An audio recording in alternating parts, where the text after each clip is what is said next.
this is a day of more questions than answers related to the shooting rampage at a mushroom farm in Half Moon Bay. We expect to hear from Governor Newsom around 2 this afternoon. But first, in just the last 90 minutes, we learned more about the investigation. As you likely know by now, 7 people were killed.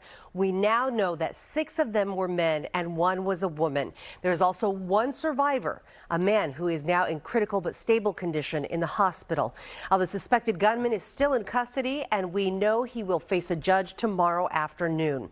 The San Mateo County Sheriff, Christina Corpus, says that all signs point to this being an incident of workplace violence and not a hate crime. With each bit of information we get a better idea of the timeline. Here's what we know. The first 911 calls came in around 2:20 p.m. from the first of the 2 shooting locations. That's the mushroom farm, where workers also live.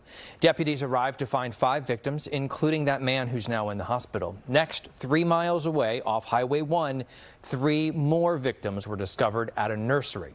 And then around 4:40, that's when authorities detained the suspected gunman. That suspect, 66-year-old Chun-Li Zhao, was found parked in his car at the sheriff's substation on Kelly Avenue. A deputy actually spotted him sitting there inside his car.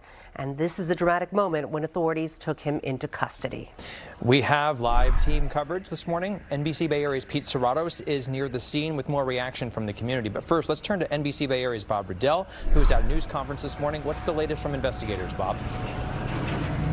Well, good morning to you, Chris. And Chris, this morning, San Mateo County Sheriff Christina Corpus said that the suspect knew the people he allegedly shot and killed. And without going into any details, as you mentioned, says that this points to an instance of workplace violence. The sheriff says the suspect, 66-year-old Chun-Li Zhao, legally purchased and owned the semi-automatic handgun investigators believe he used to shoot 8 people yesterday at the mountain mushroom farm where Zhao worked and at a nursery down the road. Now, law enforcement says all 8 were adults of Hispanic or Asian origin. 7 of them, including 1 woman, died from their wounds. The 8th person, a man, is out of surgery and is stable. So 7 people shot and killed, 1 person still alive. The sheriff's office says that Zhao drove his car to their substation after the shooting. A deputy recognized his vehicle based on the description that was sent out earlier. Zhao had the seat back and was lying in the front seat. He did not actively surrender, according to law enforcement. Instead, he had to be ordered out of his car at gunpoint and was taken into custody without incident. The sheriff's office says he is cooperating. So as far as his criminal history, we're not releasing that information. I will say that there were no specific indicators that would have led us to believe that he was capable of something like this, and he was not known to us or to have any sort of, again, indicators that may have led us to believe that this was something he might have done. Today, the sheriff's office is expected to submit its case to the district attorney's office. The district attorney, who also spoke at this news conference this morning, said that they will review and file the specific charges related to this mass shooting. Zhao is expected to be arraigned tomorrow afternoon at the main courthouse here in Redwood City. Behind me, reporting live here in Redwood City, Bob Redell, NBC Bay Area News. Thank you, Bob. So we are still getting reaction from lawmakers and community members who now, a day after all of that violence, are still trying to make sense of the senseless. NBC Bay Area's Pete Suratos joins us live from one of the shooting scenes in Half Moon Bay. Pete, the community is really coming together to support those who've been impacted, haven't they? Yeah, they certainly are. And as you mentioned, we are standing in front of one of those scenes still under investigation as the community is really shaken up by all of this. In fact, we spoke to the mayor. She's out of town. She's on her way back. We spoke to her virtually about these tragic shootings. Here's what she had to say. I think there's a lot of shock in the community. I think that we've been very, very blessed. We are a very close-knit community. And I think that allowing people to express their feelings and bringing people together and help and allowing folks to help out when they can is the best thing that we can do.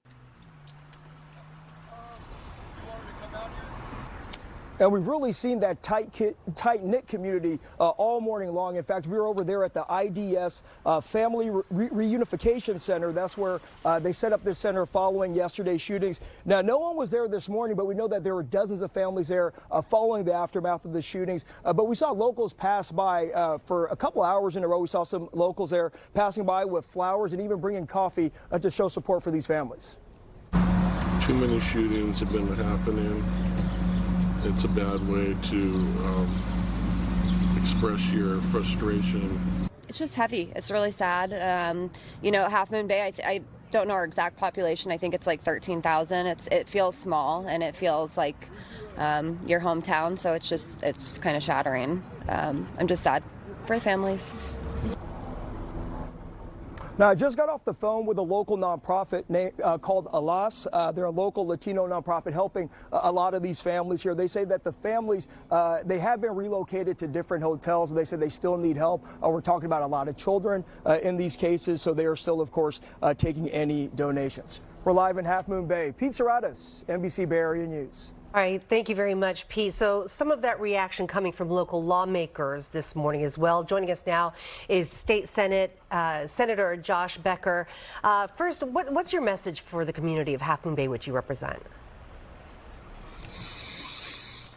Well, as you heard from the mayor, it is a very close-knit community, and people don't always realize that we've got a large agricultural community right here just south of San Francisco, almost 100 farms, several thousand farm workers. So I'm just trying to be there for the community. It is devastating to this community.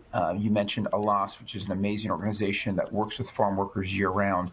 And so myself and my colleagues, we're just trying to be there right now for the families. Now, this is the third mass shooting in California in just the last week, according to the Associated Press. What do you suspect is happening here? Well, it shows you what we already know, that there's an epidemic of gun violence in this country. Someone dies of gun death every 15 minutes in this country.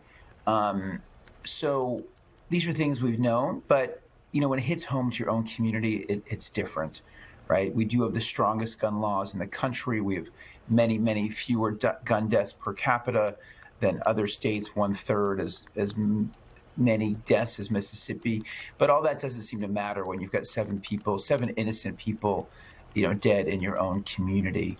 And, it just shows that we have to redouble efforts here in California, of course, and really we need a federal solution as well. The fentanyl epidemic, we're looking at a federal solution.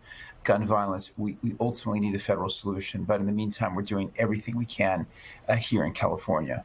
Senator Becker, we know that the suspect, Chun-Li Zhao, appeared to have legally obtained those semi-automatic weapons. So what has to change with California gun laws, even if the feds are not taking action? Yeah, it does seem to be legally purchased, but we're looking at every aspect of this, from how someone purchases a gun, what those background checks look like, what kinds of questions you were asked, to how guns are stored, to the red flag laws that we have in place. We pioneered those red flag laws in 2016. Congress has now passed a version of that, but those really have to be, for lack of a better word, operationalized. Those have to be put in place at every county and every police unit. So we need that kind of education for the general public and our police officers about those red flag laws, so we can get guns out of people who, out of the hands of people who we think, maybe there's a trigger warning or there's some indication that there may be violence.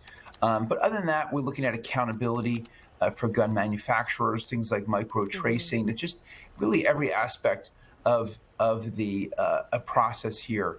Guns are deeply rooted in our culture here in this country. And so there's limits to what we can do, but there's a lot that we can do to try to make people safer, and more that we have to do. All right, and you mentioned that outreach to the victims. When we get more information about that, we will post that on our website as well. Senator Josh Becker, thanks so much for taking the time. Thank you. All right, more local leaders are reacting and responding to this shooting. Joining us now by telephone is San Mateo County Supervisor Dave Pine. Supervisor, first, thank you for joining us. We understand that some of the people, perhaps all of the people shot at the mushroom farm, lived there, and some children lived with their families on the premises. What resources does the county have available for them? The county is reaching out to help the families that resided at the mushroom farm. Last night there was a unification center set up, and hotels were provided to the residents of the mushroom farm, as well as mental health services.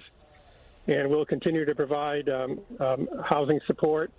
And in fact, another tremendous need is income for these workers. When they're not working, they're not paid. So we're looking at appropriating some funds to help with income relief. Supervisor, about the homes that are there, what's the likelihood that people are going to be able to go back to them, and what's the timeline for that? I don't have a timeline. I think it will vary by individual. I can't imagine how traumatic it would be to go back to the location. So we'll have to see what individual decisions are made there. Can you tell us what the county staff has been able to learn from the people at the reunification center, of their mental health, how they're doing, how they're getting by? Well, it's everyone is in a state of shock, given the senseless nature of this tragedy. The individuals are grateful for the support the county is extending.